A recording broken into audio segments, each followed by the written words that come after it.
Come on by and have a bite at the Crossroad Diner, where your spirit goes when it might be time to change direction.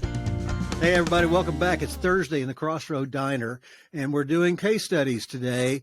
And with me is Phyllis Leavitt. Phyllis is a psychotherapist, and she's a lot more than that, too. Phyllis, give us a little bit of a rundown on who you are now and where you're going. Yeah, I've been a psychotherapist for over 32 years now, and I'm mostly retired, focusing on writing. And in the process of my own journey, not just as a professional being a psychotherapist, but also being a client and working on my own issues and my own evolution, I ended up having some very profound spiritual experiences along the way that I've written about in 2 prior books. And right now I'm sort of bringing some of those threads together, but I'm writing a different book that's about bringing America to therapy, because I see that as part of actually our human evolution.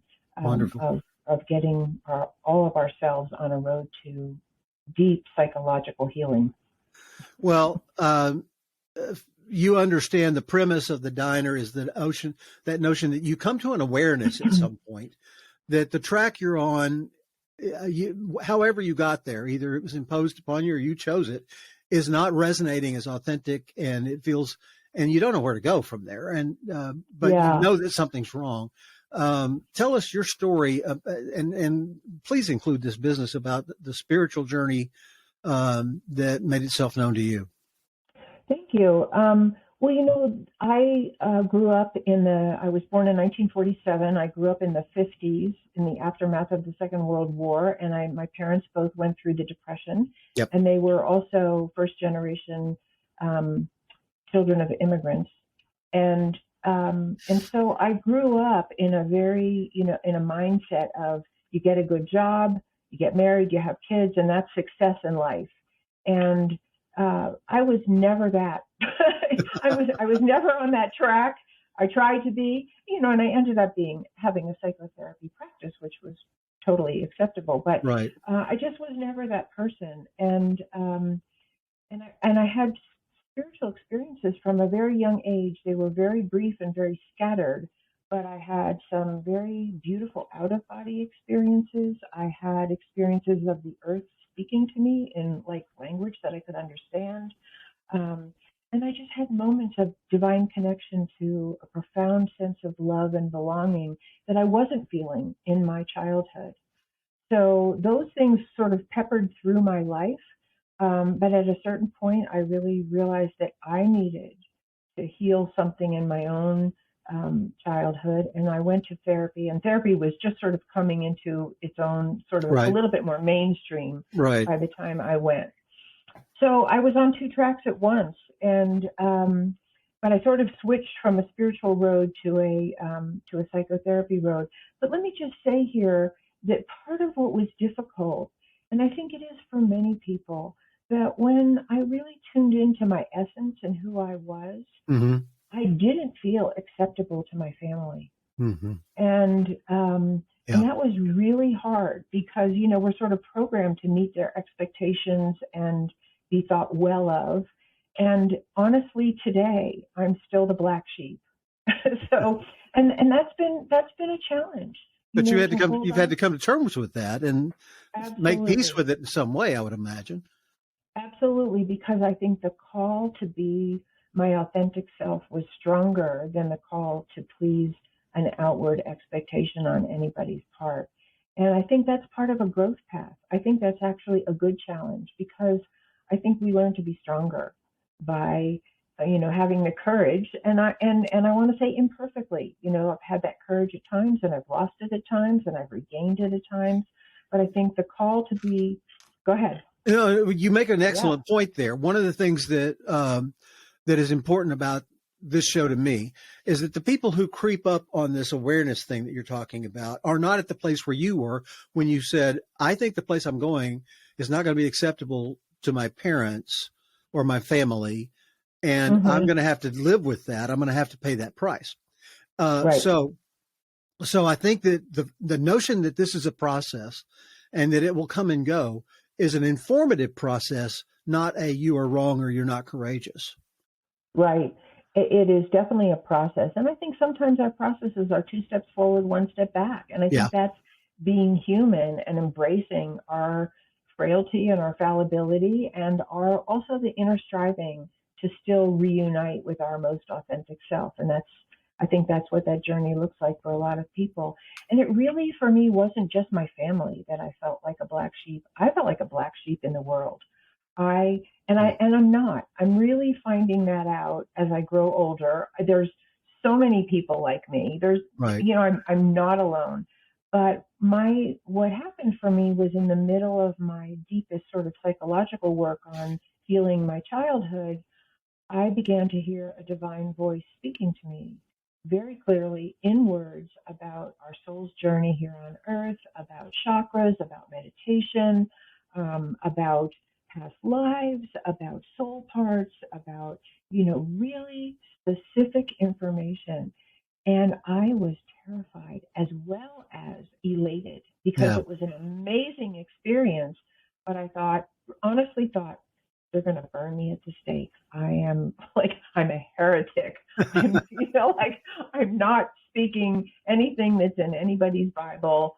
And it was really, really scary. And yet it was so profound and so innerly illuminating and filled with love that there was no denying it. And so that was the challenge. Yeah. I think one of the things that well, even the Bible says they will know them by their love. That it's more actions than doctrine. It's more who you are and how you interact with the world than what your mouth says you believe. Right. Absolutely. But the interesting thing to me about it is the clarity that you had about the message was not nebulous. It was not. No. It was clear. It was clear to you. Absolutely. For a moment, you've got your book is about America going to therapy. Right. And this is a much more spiritual kind of, if you walk into a therapist with this spiritual, are you going to get shut down? Or are they going to direct you to more concrete things, or connect those ideas for me? Well, if you walk into me, you won't get shut down. We'll have to. Okay, so let me just tell everybody right now. At the end of this, we're going to in the show notes, we're going to tell you how to get in touch with Phyllis and how to all of her books, particularly this one about America Needs to Go to Therapy. Tell me the actual title. It's America in Therapy, and I have tentatively chosen the subtitle, which I think is going to stick: Hope and Healing for a Fractured Nation. And when does it go live? I don't know. So I'm in the working with an editor phase. So right. I will actually let you know when I know. Well, that it'll be live. Are you building a pre-launch list that people could get themselves on? Absolutely. And on my website, you can sign in and put your information, and you will be on a pre-launch. And it's pretty obvious on the homepage. Super. Of my website. Sure. But continue. You were taking us into that journey, and let's go a little deeper. Well, let me say the first 2 books that I wrote that are out, they're called A Light in the Darkness and Into the Fire. And they are about the beginning of that spiritual journey and some of the most profound original messages that I got. Mm-hmm. And I intend to go back to that. Where this book came from was really out of my own experience that I needed to heal on a psychological level as well as follow a spiritual path. And that's what brought me to therapy, and that's what brought me to being a therapist. And I think these worlds are trying to merge now. And I see myself as being a voice for part of that bridge. Because I think, for instance, I was in a number of spiritual groups when I was younger, and people were playing out their wounds with each other all over the place. And I saw that, and I saw in myself that part of my wanting to be loved by God was that I really wanted to be loved by other people. And I felt like I needed to not mix those 2 things together. And that's what brought me to therapy. And so I feel like we really need to heal the wounds that we have suffered at the hands of other people. And sometimes it's very dramatic: child abuse and neglect, or it might be social, it might be racial Yeah. discrimination, it might be poverty, it might be war. We are, human beings are suffering at the hands of other human beings. And I feel like this book was born out of a deep desire to bring that healing out of my office and offer what I've learned about that to the layman, to everybody, because you don't have to go to a therapist to heal. And it helps, and it really helps. But there are principles we can start to embody in our own lives about how we be and how we see each other.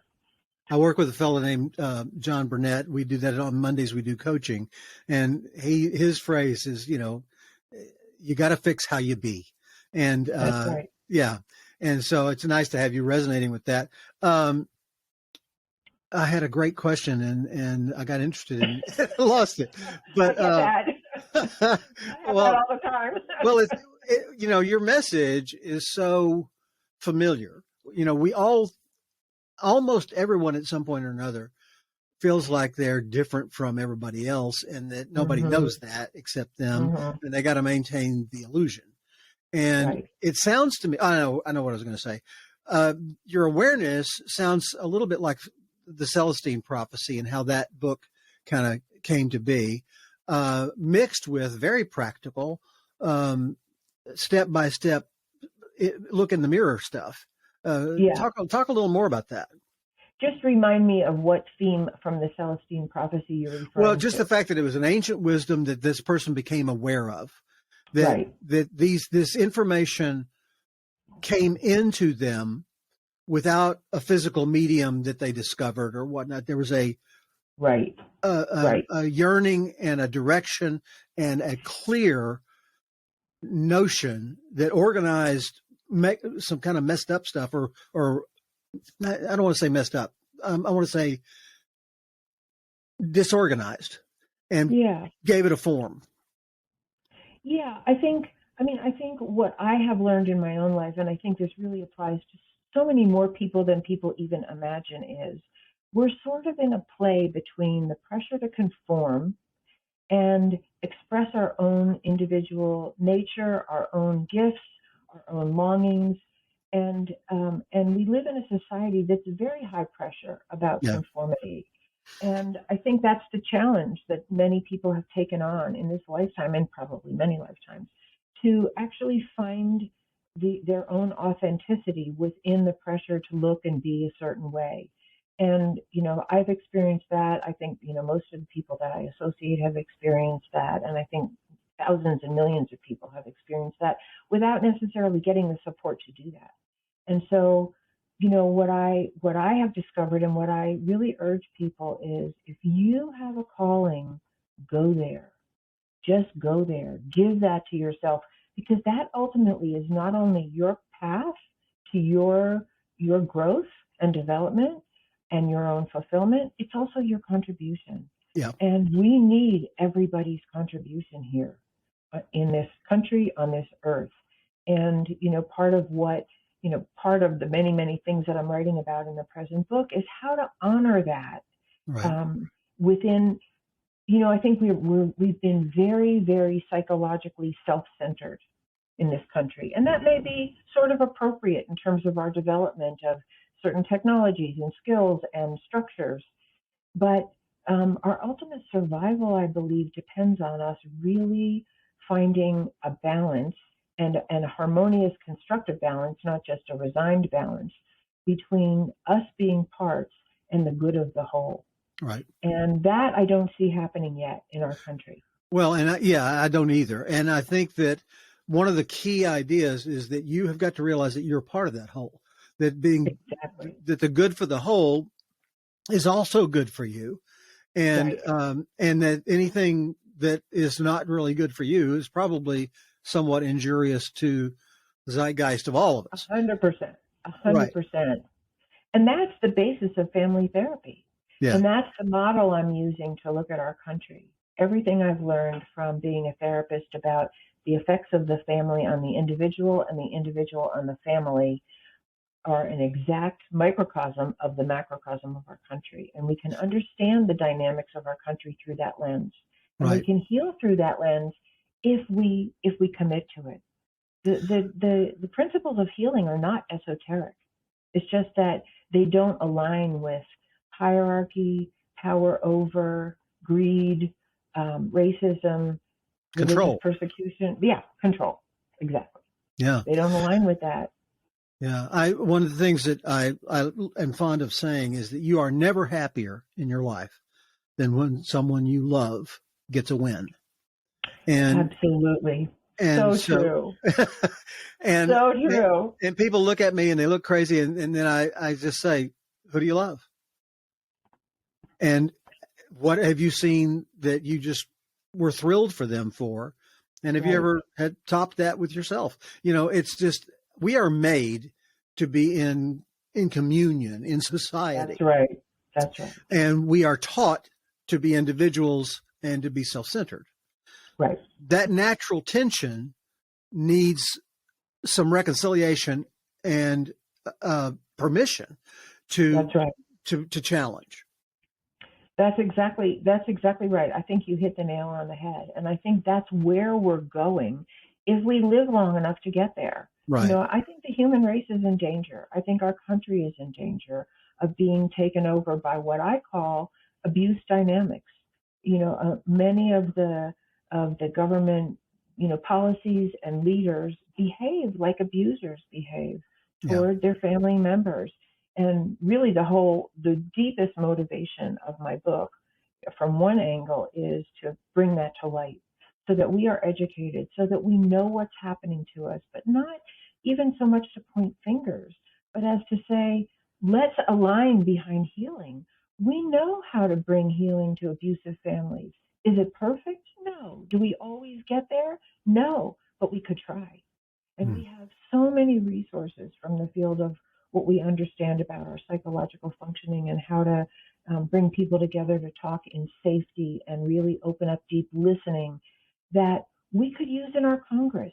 We could have a mediator in Congress actually guiding opposing parties to listen deeply. We've never needed that. Some politicians try to say that, I reach across the aisle, which to even structure that sentence, you've got to talk about division. You have to, it's presupposed opposition. But we do need moderation, and we need that to be supported as being the goal, not just an exception. Exactly. That's a paradigm shift.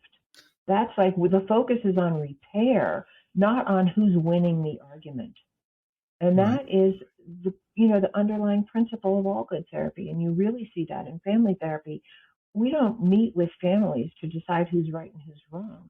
We try to heal what's been injured and bring people back to love and connection, because that's what's good for everybody. And I've said this over and over and over again. I've never met with one person who wanted more hate and violence in their life or divisiveness. People want more love. They want more connection. They want more cooperation. They want more fulfillment with other people.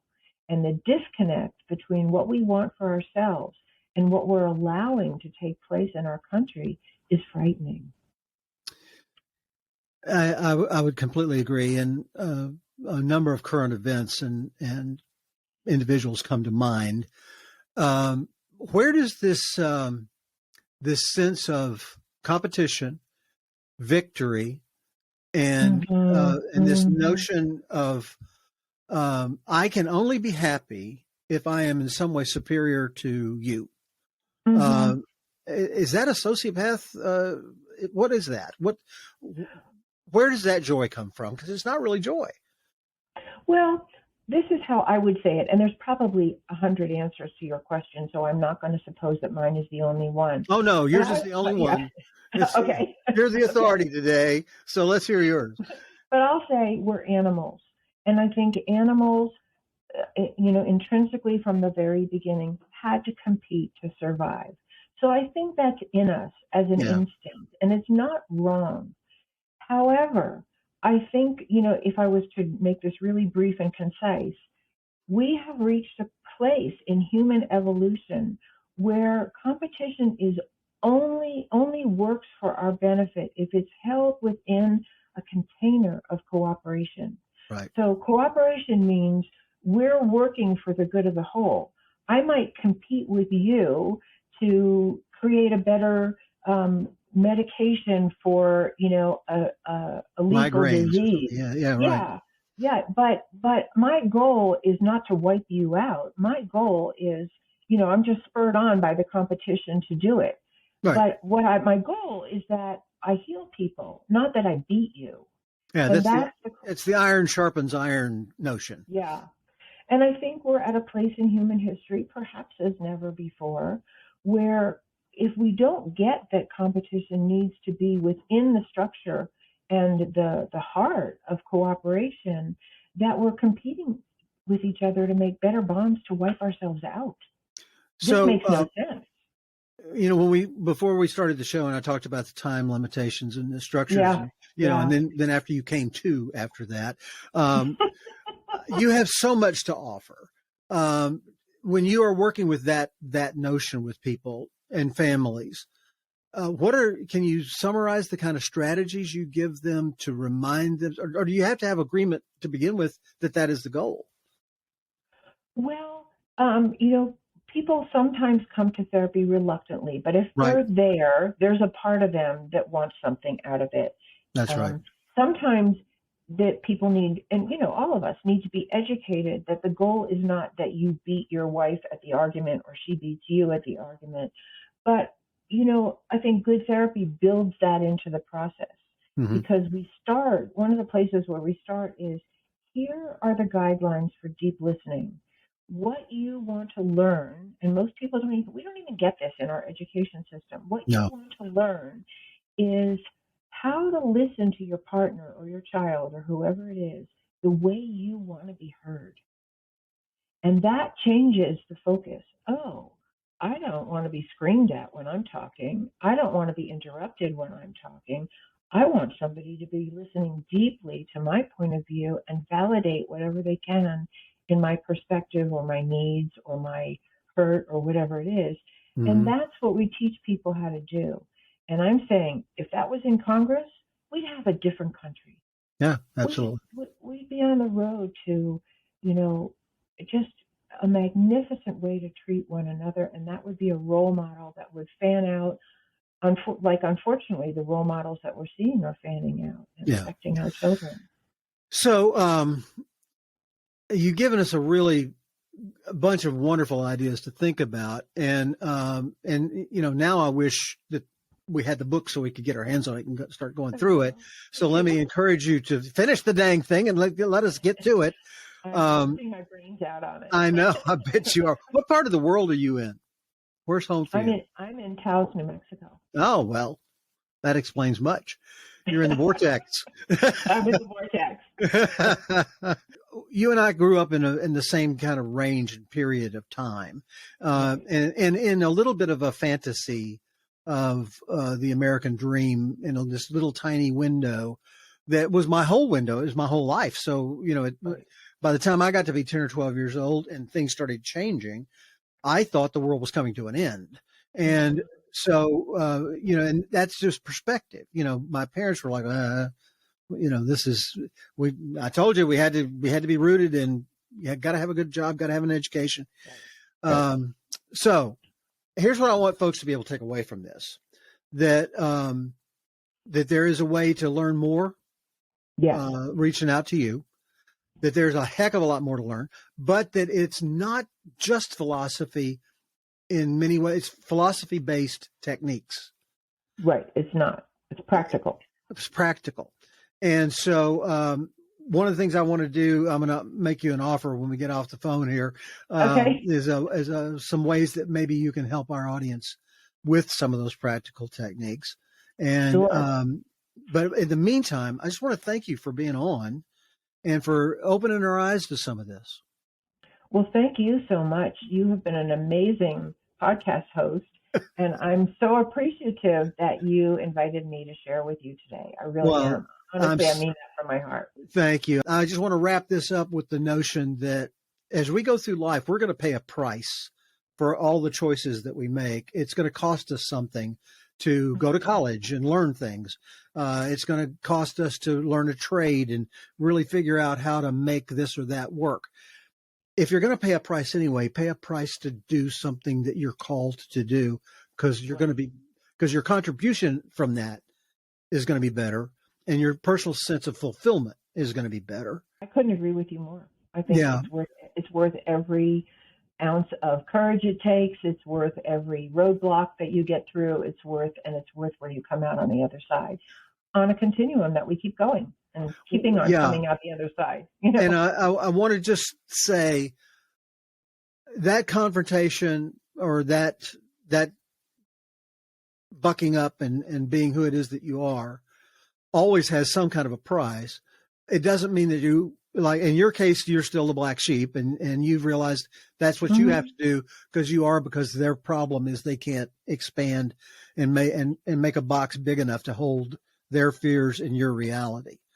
But that's not always the case. That's not always the price that has to be paid. My little brother was special needs, and when he stood up to our father and defied him, I thought he was going to be killed that day. But it turned out to be the turning point. That was the thing that my father needed to see that he could make it. Beautiful. That he had a glimmer of self, and could set a boundary. And it was hard for everybody to go through that, but the outcome was such a blessing, such a remarkable blessing. And you've got to have the courage to do those things, because it may only be a blessing for you and the people you touch hereafter. Right. What a blessing for your father, and what an amazing man that he was, that he could grow in response to his child. And sometimes people do, and sometimes they don't. And we just have to accept it all. That's right.